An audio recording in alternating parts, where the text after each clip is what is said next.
Stranger thing के last episode में हमने देखा था कि कैसे स्टीव, डस्टिन, रॉबिन और एरिका एक लिफ्ट के अंदर फंस चुके थे। उनके पास एक लिक्विड भी था और इसी के साथ उनकी ये लिफ्ट क्रैश भी होने वाली थी। साथ ही साथ बिली यानी कि माइंड फ्लेयर ने अपनी एक बहुत बड़ी आर्मी बनाई थी। इन्हीं सारी कंटिन्यूटी के साथ में एपिसोड नंबर 5 की शुरुआत होती है, जहां पर एपिसोड के स्टार्टिंग में हम उसी सर्विस लिफ्ट को देखते हैं जो कि कई मंजिलों से नीचे गिरती हुई आ रही थी, आउट ऑफ कंट्रोल थी और कभी भी सर्विस लिफ्ट का एक्सीडेंट हो सकता था। लेकिन तभी अचानक से लिफ्ट रुक जाती है और किसी को कुछ ज्यादा हार्म नहीं पहुंचता है। एरिका चिल्लाने लगती है, बहुत ज्यादा पैनिक हो जाती है कि उसे उसके घर जाना है और स्टीव को उसके पेरेंट्स कभी नहीं छोड़ेंगे। तब यहाँ पे स्टीव भी भड़क जाता है कि यहाँ से पहले हम लोग निकलेंगे तब तो हमारे पेरेंट्स गुस्सा होंगे ना। अगर हम यहाँ से जिंदा निकले ही नहीं और यहाँ के लोगों ने हमें मार डाला तो किसी को पता ही कैसे चलेगा कि हम यहाँ पर थे। पहला प्लान हमें यहाँ से निकलने का करना चाहिए। तब डस्टिन को लगता है कि हमें शायद यहाँ से चढ़ के ऊपर चले जाना चाहिए, लेकिन जब ये लिफ्ट के ऊपर जाते हैं तो इन्हीं पता चलता है कि ये लोग बेसमेंट से कई मंजिलों नीचे तक पहुंच चुके हैं। जॉयस और हॉपर अभी भी उन्हीं घरों को ढूंढ रहे थे जिन घरों को रशियंस ने खरीदा था। तब उन्हें आखिरी घर के बाहर कुछ गाड़ियां मिलती है, इसी कारण वो घर को फाइंड आउट करने के लिए अंदर तक पहुंच जाते हैं। जॉयस को तब फ्लोर के नीचे से आवाज आने लगती है और उसी फ्लोर पे रखे हुए बेड के नीचे से एक खुफिया रास्ता था। जब जॉयस और हॉपर इसी रास्ते की मदद से नीचे तक पहुंचते हैं तो ये रास्ता एक लैब के जैसे दिखाई दे रहा था, जहाँ पर ऑलरेडी एक रशियन साइंटिस्ट और एक टेक्नीशियन काम कर रहे थे। गाइस, ये वही रशियन साइंटिस्ट था जो कि हमें पहले एपिसोड में भी दिखाया गया था। इसका नाम एलेक्सी था, जिसे इंग्लिश लैंग्वेज बिल्कुल नहीं आती थी। इसी कारण वो हॉपर की किसी भी बात का जवाब नहीं दे पा रहा था। साथ ही साथ हम उस आदमी को भी देखते हैं जो कि लैरी के ऑफिस में आया था और उसने हॉपर को भी बुरी तरीके से मारा था। असल के अंदर ये कोई नॉर्मल आदमी नहीं था, बल्कि रशियन आर्मी का एक सोल्जर था। और हॉपर के बारे में पता चलते ही वो भी इसी घर के अंदर पहुंच जाता है और बेसमेंट में जाने के बाद उसे टेक्नीशियन बंधा हुआ दिखाई देता है। हॉपर पीछे से आके इस सोल्जर के सर के ऊपर बंदूक रख देता है। इस सोल्जर को रशियन और इंग्लिश दोनों आती थी, इसी कारण वो हॉपर से बात कर पा रहा था और कहता है कि तुम मुझे कभी नहीं मार सकते। तब हॉपर कहता है कि मैं तुम्हें मार सकता हूँ, पहले तो तुम्हें मेरे शहर के अंदर आने की इजाजत नहीं है और आने के बाद तुम कोई एक्सपेरिमेंट भी कर रहे हो तो मैं तुम्हें जिंदा बिल्कुल नहीं छोड़ूंगा। लेकिन ये सोल्जर काफी ज्यादा स्ट्रॉन्ग था, इसी कारण हॉपर की गोली चलने के बावजूद भी वो वहाँ से बच जाता है और हॉपर से अच्छी खासी फाइट करता है। यहाँ जॉयस एलेक्सी को लेके साइड में खड़ी थी और हॉपर से उस सोल्जर की लड़ाई के बीच में ये दोनों बाहर निकल जाते हैं। तब हॉपर भी इस सोल्जर के पैर पे काफी जोर से वार करता है।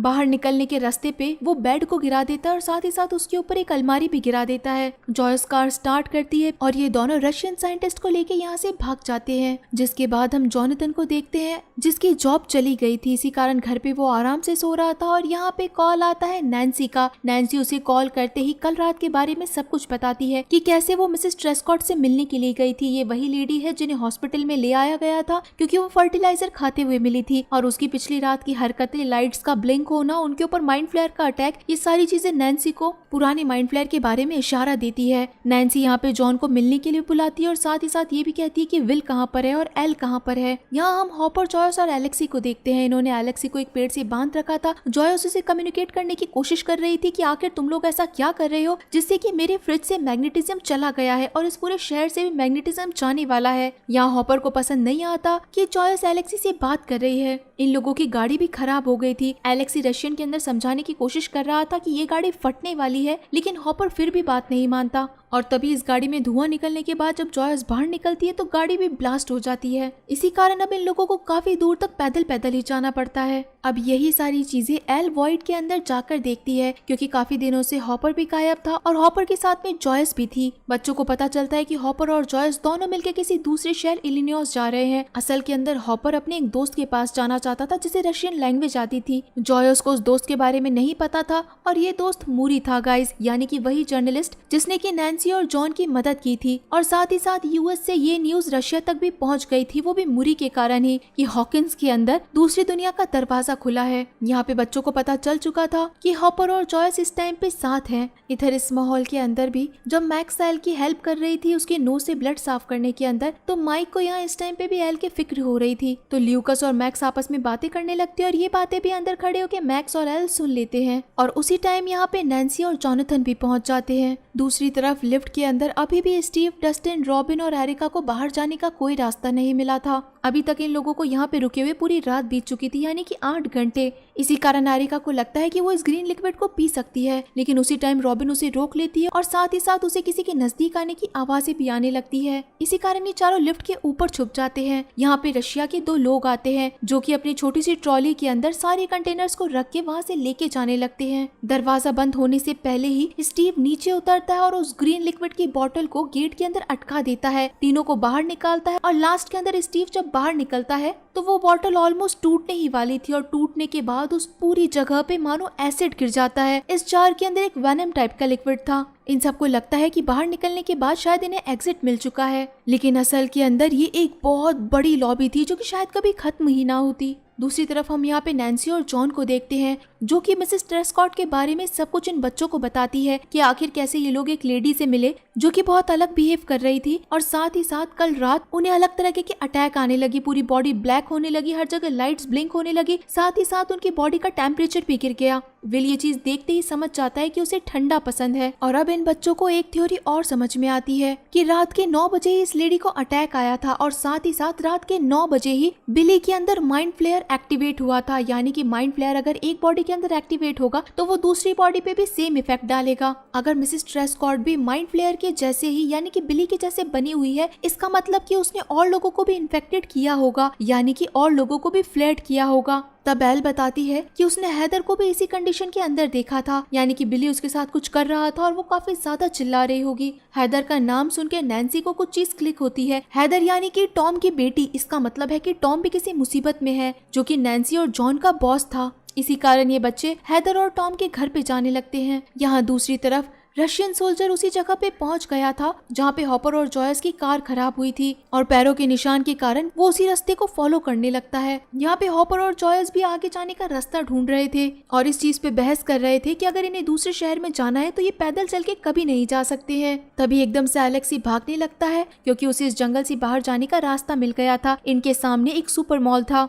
जहाँ से ये लोग कुछ खाने पीने की चीजें खरीदते हैं और हॉपर को अपने सामने एक कार वाला दिखाई देता है। हॉपर उस आदमी को पागल बनाता है और कहता है कि मेरे साथ में जो है ये एक बहुत बड़ा क्रिमिनल है, अगर इसे जेल तक नहीं पहुंचाया गया तब तक बहुत ज्यादा देर हो जाएगी। हॉपर उस आदमी को पागल बनाता है, एलेक्सी और जॉयस को कार में बिठाता है और वहाँ से कार चोरी करके भाग जाता है। इधर स्टीव, डस्टिन, रॉबिन और एरिका भी एक साथ आगे बढ़ते जा रहे थे जहाँ इनका रास्ता खत्म ही नहीं हो रहा था और तब ये लोग इस लिक्विड के बारे में बात करते हैं जिससे कि रॉबिन को पता चलता है कि ये लिक्विड प्रेमेथीमियम है जो कि किसी न्यूक्लियर को बनाने में काम आती है। लेकिन आखिर रशियंस हॉकिंस के छोटे से शहर के अंदर इतना भयानक लिक्विड आखिर किस काम में ले रहे होंगे और वो लोग इससे क्या चीज बनाना चाहते होंगे। तब यहाँ पे स्टीव और डस्टिन आपस में बात करते हैं कि क्या रशियंस को भी पता चल चुका है कि हॉकिंस के अंदर दूसरी दुनिया का दरवाजा खुला है, और अगर उनको पता चला है इसका मतलब है कि धीरे धीरे करके शहर में सबको पता चल जाएगा। आगे जाने के बाद इन्हें एक हॉल टाइप का दिखाई देता है। यह असल के अंदर रशियंस का एक सीक्रेट ऑफिस था जहाँ पे काफी सारे साइंटिस्ट थे और साथ ही साथ हद से ज्यादा सिक्योरिटी भी थी।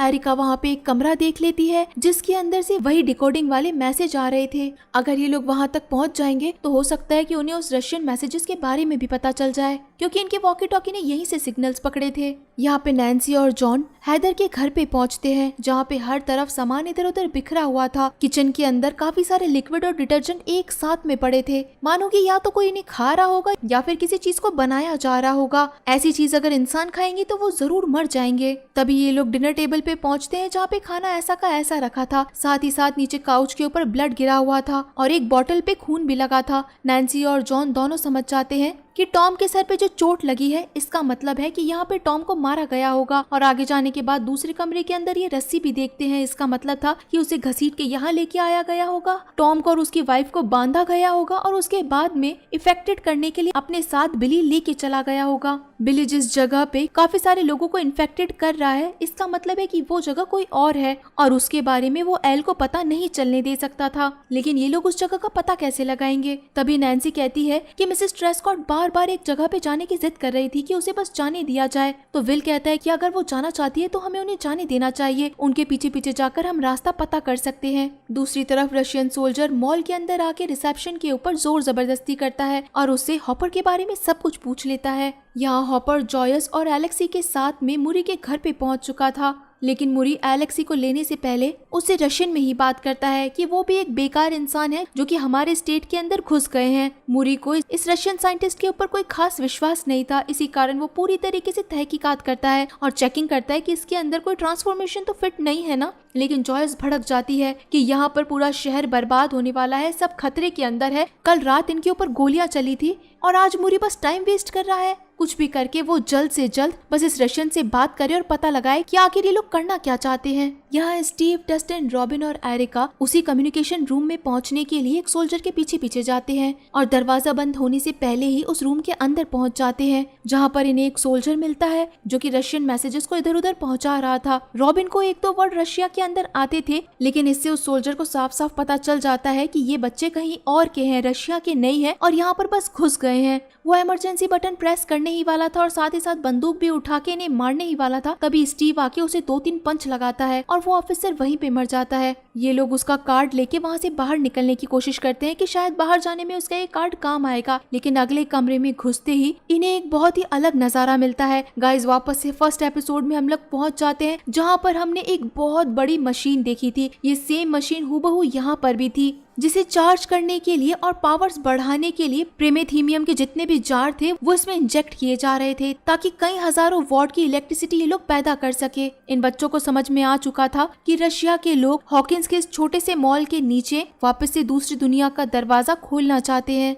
अब मिसेस ट्रेस्कॉट को छोड़ने के लिए यहाँ जॉन, नैन्सी और बाकी सारे बच्चे हॉस्पिटल पहुँचते हैं, लेकिन वहाँ की नर्स एक बार में सिर्फ 2 लोगों को जाने की परमिशन दे सकती थी। इसी कारण नैन्सी और जॉन जाके उस लेडी को देखना चाहते थे। लिफ्ट के अंदर नैन्सी भी यहाँ पे जॉन से माफी मांगती है और ल्यूकस भी माइक को समझाता है कि जाके एल से बात करो, वो भी तुमसे बात करना चाहती है। यहाँ पे जब नैन्सी और जॉन आगे बढ़ते हैं और कमरे के अंदर पहुँचते हैं तो इन्हें माहौल ठीक नहीं लगता है और ऊपर से यहाँ पे वो लेडी भी नहीं थी। तभी पीछे से टॉम आता है जिसका पूरा शर्ट खून से भरा हुआ था और वो नैन्सी और जॉन को कहता है कि मैंने तुम्हें मना किया था कि इस केस से दूर रहना। टॉम उनके ऊपर अटैक कर देता है, जिससे कि जॉन को टॉम को धक्का देना पड़ता है और ये लोग कमरे से बाहर निकलते हैं तो यहाँ पे इन्हीं के ऑफिस का एक और आदमी जिसका नाम ब्रूस था वो इनके सामने ही खड़ा था। इसका मतलब था कि टॉम ने और लोगों को भी इन्फेक्टेड कर दिया है। उसी टाइम यहाँ पे माइक भी एल से बात करता है और इन दोनों को फिर से पैचअप हो जाता है। नैन्सी और जॉन यहाँ से भागने लगते हैं तो इन्हें पता चलता है कि यहाँ के काफी सारे लोग मर गए हैं, पेशेंट, डॉक्टर कोई भी नहीं बचा। अपनी जान बचाने के लिए ये लोग इमरजेंसी एग्जिट से भागने लगते हैं और कॉल भी करते हैं, लेकिन रिसेप्शन पे जो नर्स थी वो किसी और से बात कर रही थी। ये दोनों जिस रूम के अंदर घुसते हैं वहाँ पे ब्रूस पहुंच जाता है और जॉन को बहुत बुरी तरीके से मारता है। वो उसे उठा उठा के पटकता है, तभी नैन्सी पीछे से आती है और उसके ऊपर एक सीजर से वार करती है, लेकिन तभी ब्रूस नैन्सी के पीछे पीछे भागने लगता है। यहाँ पे जॉन बुरी तरीके से इंजर्ड था और उसे मारने के लिए यहाँ टॉम पहुंच जाता है। नैन्सी जिस रूम के अंदर छुपती है वो अपने हाथ के अंदर एक फायर एक्सटिंग्विशर ले लेती है और सबसे लास्ट वाले कर्टन के पीछे छुप जाती है। यहाँ एक तरफ ब्रूस नैन्सी को ढूंढ रहा था, वहाँ दूसरी तरफ टॉम जोनाथन को बहुत बुरी तरीके से मार रहा था। तभी एकदम से नैन्सी सामने आती है और ब्रूस के मुंह पे काफी तेजी से अटैक करती है और सेम टू सेम यही चीज इफेक्ट करती है वहाँ पे टॉम को भी। टॉम अपने आप ही जोनाथन से दूर हो जाता है। नैन्सी फिर से बार बार में ब्रूस के ऊपर अटैक करने लगती है और उसे इंजर्ड करके वहीं पे गिरा देती है। इतनी देर में जॉन उठता है और टॉम के पीछे एक सीजर से वार करता है। वहाँ लॉबी के अंदर बैठे विल को इस चीज का एहसास होने लग जाता है कि माइंड फ्लेयर आसपास ही है, हर जगह लाइट्स ब्लिंक कर रहे हैं और उसे इस चीज की फीलिंग आ चुकी थी।